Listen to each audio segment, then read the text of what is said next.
morning, Nature Change viewers. We're here on the north end of Boardman Lake in Hull Park with Amy Beyer, the Executive Director of the Conservation Resource Alliance. And they do a lot of great work to save and restore river systems. So welcome, Amy. Thank you. It's great to see you this morning. Yeah. It's a beautiful morning. So I think to get started, I know that you do a lot of watershed work. And so maybe some people need to be kind of re-educated about what a watershed is. How does all this water get here? We talk about watersheds as being all the waters and everything that drains into those waterways. So lots and lots of land. On this watershed, it starts up in the Kalkaska area, right? Right. And drains down through the old Brown Bridge Pond area. Another 8 miles or so down to where we recognize Cass Road Bridge. There's a number of creeks and tributaries that enter, so those are part of the watershed as well. And then the water comes through Sabin Dam, comes down through Boardman Lake, where we are now, and exits into West Grand Traverse Bay down beyond the Union Street Dam. So everything you do encompasses that watershed, and I know we were talking about, I was looking at a map of all the other watersheds that you help restore and keep track of.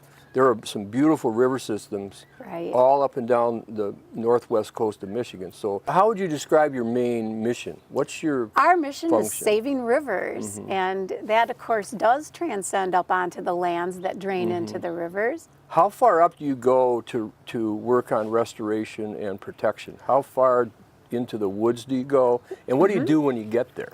Well, in an ideal world, we would work from the headwaters of a stream and proceed downstream. And the simple reason for that is because when you work downstream, everything that you do in the headwaters benefits everything downstream. So everything that happens upstream eventually goes past you. So I know that the CRA does a lot of work with culverts. Exactly, yeah. Would you describe a little bit of that? So what we do when we go up and look into those headwaters areas, or perhaps the Boardman is a good example, is we're looking at what's really looked at as aging infrastructure in northern Michigan. And what that means to us here in kind of a rural, more natural part of the Great Lakes is it's old and undersized culverts, sometimes tiny bridges, certainly dams, small dams, medium dams, large dams, they choke off the waterways. They add tons and tons of sediment to the river that can smother habitat downstream. And they basically fragment the habitat of the river, which, you know, on the contrary, Mother Nature's design for these waterways, Mother Nature's green infrastructure, is pretty well designed. It's designed for large-scale connections. It's designed to allow fish to access upstream habitat. It's designed to move sediment in an appropriate way over time. Yeah. So one of the major functions then is to get the river to actually be a river again because of what we've done to it. Return it to the design that Mother Nature had in mind. It's so important with these increased rain events and other things that we have going on that are climate related, because this older infrastructure, we set out with a simple goal, for example, to cross a river with a road. And the cheapest and quickest way to do that is with a tiny culvert. But that tiny culvert doesn't support the kind of natural function that the river had before we put that road over it. So, you know, I think you told me you've been doing this for 25 years. Yes, That's a I've long been in my time. job for 25 so years. you've seen every possible thing happen to a river. You've seen how they change and what they do. And you know, you're referencing climate change. What have you seen over time on the Boardman? How has climate change seems to affect the river with rain events? And now that the dams are coming out, have you seen any significant change? Well, we see these changes through our own lifetime experience, right? And the first thing that I realized when I started working in this job is that none of us live long enough to really perceive the entire lifetime sequence of climate change. And so when we look at the Boardman, our view tends to be a little bit shorter term than that. We have historical pictures and photographs of when the dams were installed and constructed. And we can see that the landscape was, which was once forested and almost totally white pine, had been completely cleared, right, for logging to build these towns and to build the automobile factories and so forth. And so at the time when we built the dams for certain purposes of power and moving wood and so forth, there wasn't a lot of protection on the landscape at that time. So we really set up kind of a worst case of erosion and sedimentation. And at the same time, we were choking off the waterways with those dams.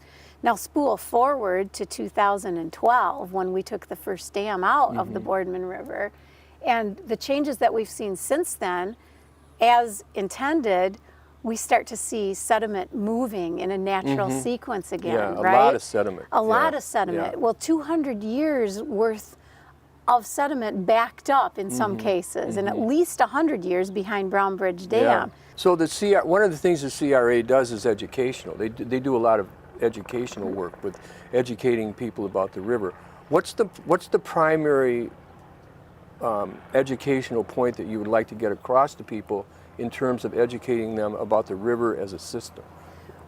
I would say appropriate use with a respect for, in this case, the healing that needs to take place on the Boardman. We have exposed banks and brand new soil that hasn't seen the light of day for 100 years, yeah, it's right? incredible. So it's just incredible to see that. Yeah, and it looks a little scary. It looks a little moonscapey when you first uncover it, right? But Mother Nature will heal that, and you will see grasses and shrubs and trees. And my other message or request for people is a bit of patience and a longer view. You know, it took us hundreds of years to mess these rivers up, right? Did. We need to show some patience as Mother Nature gets a chance to heal the rivers. So when people go to access the river, what CRA would like to see is appropriate accesses.